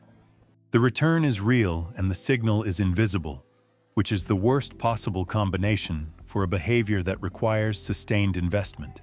The first principle of prevention-oriented problem-solving is pattern recognition applied to your own history. Not your history in general, your history with this specific type of problem. What does it look like before it becomes visible? What are the early signals that precede the crisis by days or weeks? What conditions reliably precede the breakdown? What do you notice and usually dismiss in the period before things go wrong? Everyone has these signals. Most people are not attending to them. Not because they're inattentive in general, but because the early signals are weak and ambiguous, and the cost of acting on them feels disproportionate to evidence that is still deniable. The warning light on the dashboard is ambiguous. It might mean something serious. It might mean a sensor issue. Investigating costs time and possibly money. Not investigating costs nothing today. The human brain, optimizing for today, chooses not investigating and updates its risk assessment to accommodate the choice it has already made. This is called normalizing the deviant. A concept from disaster research, the finding that most large failures are preceded by a series of small anomalies that were noticed, assessed as probably not serious, and incorporated into the new normal. The anomaly stops being a signal and becomes background noise. And then the large failure arrives and is experienced as sudden, which it was not. It was slow and then sudden, with a long, deniable middle section. Your personal disasters follow this pattern. The relationship that ended abruptly had a long, deniable middle section. The financial crisis that arrived suddenly had been signaling for months. The health problem that required urgent intervention had early indicators that were assessed as probably not serious and incorporated into the new normal. Prevention begins with re-establishing the relationship with weak signals, treating them as information rather than noise, not catastrophizing them. Not every warning light is engine failure, but investigating them rather than dismissing them. The cost of investigation when the signal turns out to be minor is small. The cost of dismissal when the signal turns out to be significant is not. The second principle is system design over willpower reliance. Prevention fails when it depends on you remembering to do it. Memory is unreliable. Motivation to perform maintenance on systems that are currently functioning is low, because the functioning system provides no urgency signal. You will not remember to do the thing that prevents the problem unless the doing of it is built into a system that doesn't require you to remember. Automation, scheduling, and structural triggers are the mechanisms. The car service is in the calendar before you leave the mechanic's parking lot. not committed to memory where it will be displaced by 40 other things before the relevant month arrives. The financial review happens on the first Sunday of every month, regardless of whether you feel like reviewing finances, because systems do not require feeling like it. The relationship check-in is scheduled and recurring, because relationships maintained only when they feel like they need attention are relationships maintained only in crisis. The system doesn't care about your motivation. This is its primary advantage. The third principle is early intervention threshold calibration. You have a threshold, a level of problem severity at which you decide to act. For most people, this threshold is set too high, much too high. Set at the point where the problem is already uncomfortable, rather than at the point where it is merely detectable. The high threshold feels efficient. Why act on something that might resolve itself? Why spend energy on something that isn't yet serious? The answer is that early intervention is almost always cheaper than late intervention. Cheaper in time, money, energy, and the specific psychological cost of managing something at full intensity, rather than catching it while it was still manageable. A difficult conversation held when the tension first appears costs 15 minutes and some discomfort. The same conversation held after 6 months of accumulated resentment costs considerably more of both and has a lower probability of a good outcome. A financial adjustment made when spending first begins drifting costs a small behavioral change. The same adjustment made after the drift has compounded into crisis costs, structural life changes. The calibration question is, at what signal strength am I willing to act? And is that threshold set at a level that produces good outcomes, or one that protects me from the discomfort of early action at the cost of expensive late action? Most thresholds are set for comfort, not for outcomes. Adjust accordingly. I ran a business relationship too long, past the point where the signals were clear that it wasn't working. Not dramatically clear, subtly, persistently clear in the way that things are when you are capable of reading the signals and choosing not to. Each month, I adjusted my assessment slightly to accommodate the evidence rather than acting on it. The exit, when it finally happened, cost 3 times what an earlier exit would have cost in time, money, and the specific exhaustion of managing something in decline. The signals had been present and readable for most of that period. I had read them. I had filed them under probably fine. They were not fine. They were early. The fourth principle is capacity building as prevention. The best prevention for future problems is not just avoiding the conditions that generate them.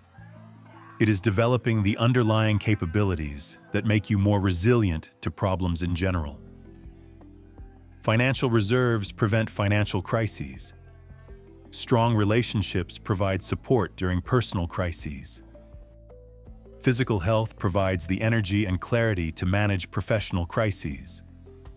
Skills and knowledge provide options when circumstances change.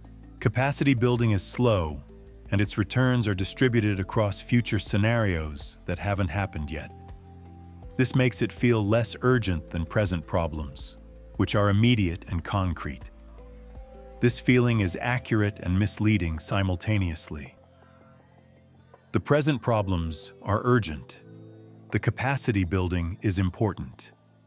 The distinction matters because urgent things consume resources and important things build them, and a life spent entirely on urgent things is a life that perpetually lacks the capacity to prevent them. Invest in the important things during the periods when you are not consumed by the urgent ones. Those periods are the windows. They close. When they close and you have not used them to build capacity, the next crisis arrives and finds you at the same resource level as the last one. The fifth principle is what might be called the pre-mortem. Before implementing any significant plan or decision, imagine that it is 1 year in the future and the plan has failed. Not might have failed, has failed. Now ask why. What went wrong? What did you miss? What did you underestimate? What warning signs did you ignore in the enthusiasm of the initial commitment? The pre-mortem is a structured imagination exercise that activates different thinking than forward planning does. Forward planning is optimistic by design. You are building a case for why this will work. The pre-mortem is retrospective by design. You are investigating why it didn't. The retrospective frame surfaces risks, assumptions, and vulnerabilities that optimistic planning systematically misses because they are inconvenient to the narrative of probable success. It is not pessimism. It is stress testing. Engineers stress test structures before loading them. The pre-mortem stress tests plans before committing to them. The vulnerabilities it surfaces are not reasons not to proceed. They are inputs for strengthening the approach before the real test arrives. The man with the car will eventually develop a relationship with preventive maintenance. The mechanism will be one more expensive breakdown at a particularly inconvenient time, after which the pain of reactive management finally exceeds the friction of proactive management and the behavior changes. This is the standard learning curve for prevention. Expensive, reliable, entirely skippable if the principle is understood before the expensive lesson. Prevention feels like nothing happening, which is why nobody funds it. The nothing is the product. Chapter 12. Teaching someone else to fish and then watching them fish wrong. A father is sitting across from his adult son. The son has brought a problem. It is a real problem. Professional, reasonably complex, with several moving parts and no obvious solution. The father listens for approximately 90 seconds. This is longer than usual. Then he solves it, clearly, efficiently, from 40 years of accumulated experience that the son does not yet have. The solution is good, possibly the best available solution. The son nods, takes notes, thanks him. They have lunch. The father drives home feeling useful. The son implements the solution, which works, and learns nothing about how to generate solutions, and returns 3 weeks later with a different problem, which the father also solves. This has been happening for 11 years. The father is very pleased with how it's going. The son is very dependent in ways neither of them has named. Neither of them considers this a problem. It is the most successful problem in the room. He solved every problem his son brought him. His son brings him problems to this day. This was not the goal. Teaching people to solve problems is a different skill than solving problems. This seems obvious until you are in the room with someone who has a problem, and you can see the solution, and the solution is right there, and explaining it would take 4 minutes, and watching them find it themselves would take 40. The patience required is not passive. It is active, specific, and goes against several natural instincts simultaneously. The instinct to be helpful, the instinct to demonstrate competence, the instinct to resolve discomfort quickly, including your own discomfort at watching someone struggle with something you could resolve immediately. Solving someone else's problem for them is not help. It is relief. Your relief, primarily. The discomfort of watching them struggle ends. The discomfort of their situation ends temporarily, and their capacity to handle the next situation remains exactly where it was, which means the next situation will produce the same discomfort and the same request and the same dynamic indefinitely. The first principle of teaching problem solving is leading with questions rather than answers. Not rhetorical questions that point toward the answer you already have. Genuine questions designed to help the other person develop their own clarity. What exactly is the problem as they currently understand it? What have they already tried? What patterns do they notice across similar situations? What resources do they have that they might not be fully considering? What would success look like specifically? These questions do several things simultaneously. They slow the process down to a pace at which thinking can actually happen rather than the accelerated pace of anxiety. They surface information the person has but hasn't organized. They build the habit of structured inquiry. The same questions asked internally will be available to them when you are not present, which is most of the time, which is the point. The questions also reveal where the person's thinking is stuck. Not stuck in the sense of wrong, stuck in the sense of stopped. The place where they reached a conclusion and stopped investigating. That stopping place is usually where the interesting work is. The questions that open it back up are the ones worth asking. The second principle is teaching frameworks rather than solutions. A solution solves one problem. A framework solves a category of problems. The difference in long-term value is significant enough that it should change what you prioritize communicating when you're in the position of helping someone think through a challenge. Show the structure you're using, not just the output. Not in a pedagogical way. Not I am now going to teach you a framework in a tone that makes people feel like they're in a lecture. But naturally, as part of how you think out loud. Here's how I would approach this type of problem. Here's the question I'd ask first, and why. Here's what I'd be looking for underneath the surface issue. The transparency about process is the teaching. The solution is just the example. People who receive only solutions become dependent on solution providers. People who receive frameworks become capable of independent navigation. The first is faster to deliver. The second is more valuable to receive. The tension between those two facts is where most mentoring fails. The third principle is modeling metacognitive awareness. Thinking about thinking. Specifically, thinking out loud about your thinking so that the other person can observe the process rather than just the output. When you notice yourself making an assumption, say so. When you catch yourself falling into a familiar cognitive trap, name it. When you step back to reassess whether your current approach is working, make that visible. Most people have never seen this done explicitly. They observe smart people arriving at good conclusions and assume the quality is in the conclusions.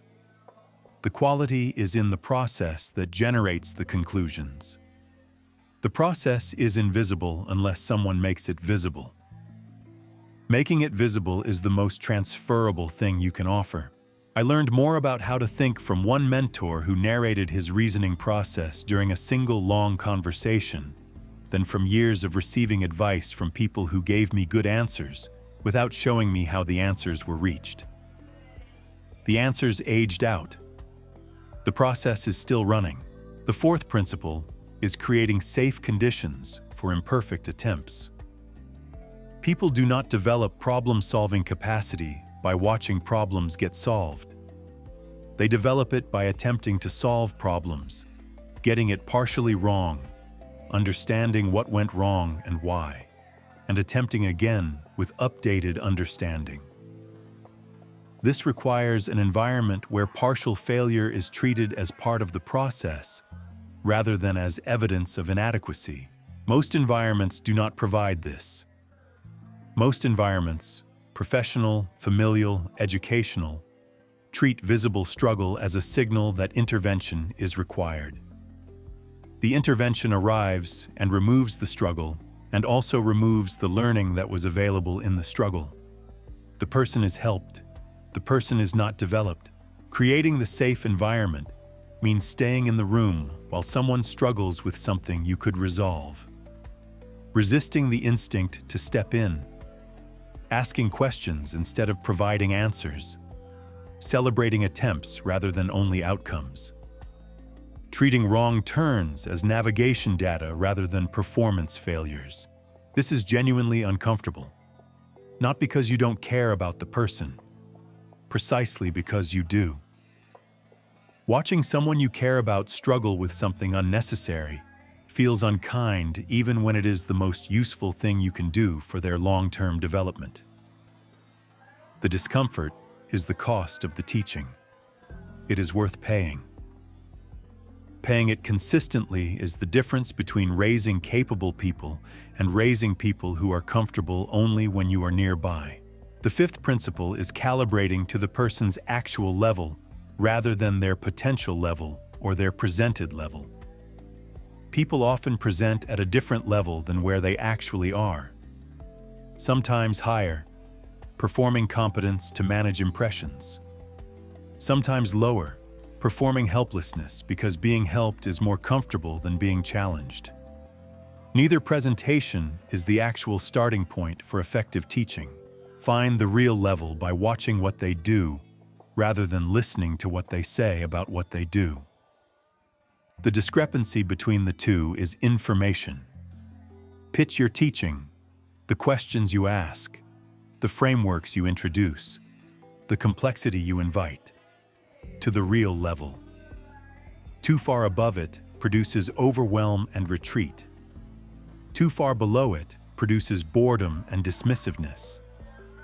The right level is slightly above the current level, challenging enough to require genuine effort, accessible enough that genuine effort produces genuine progress. The sixth principle, which sounds simple and is not, is knowing when to stop teaching and just help. There are moments when someone is in genuine crisis, when the stakes are immediate and the timeline is short, and what they need is not a framework for future capability, but specific assistance right now. Reading this moment and responding correctly to it, setting aside the teaching agenda and providing the direct help the situation requires, is also a skill. And failing to read it, staying in teacher mode when the situation calls for helper mode, is a specific kind of failure that disguises itself as principled pedagogy. The teaching mode and the helping mode are both valid. They serve different needs. The failure is conflating them. Helping when teaching would serve better. Teaching when helping would serve better. Both mistakes come from the same source, a preference for one mode that has hardened into a default, rather than remaining a choice. There is also the question of what you're teaching for. The father solving his son's problems efficiently is teaching something. Teaching that problems get brought to the father, that the father has the answers, that the son's role in this dynamic is to arrive with the problem and receive the solution. That is a lesson. It is not the intended one, but it is the one being delivered reliably 11 years running. What you consistently do in the presence of someone else's problem is a lesson, whether you intend it to be or not. The question is what lesson you want to be teaching and whether your behavior is actually delivering it. The most useful thing you can give someone is not the answer to their current problem. It is slightly better questions for their next one. The answers to current problems age quickly. Better questions compound indefinitely. He solved every problem his son brought him. His son brings him problems to this day. This was not the goal. Conclusion. You were always going to face this. The only variable was whether you'd face it with a method or with hope. Hope is not nothing. It keeps you in the game long enough for the method to work. But hope without method is just weather. Something you experience and wait out rather than something you use. What you have now is architecture, not the feeling of capability. The feeling has a half-life of about 11 days. The architecture stays. You know the problem you're solving is frequently not the problem. That visible issues are floor 1 presentations of things living on floor 4 or 5. You know your brain is running 4 specific sabotage programs below conscious awareness. You know their names now. Named things are catchable. You know solution generation requires separation from evaluation. That the best ideas live past the obvious ones. That implementation fails not from lack of motivation, but from insufficient structure.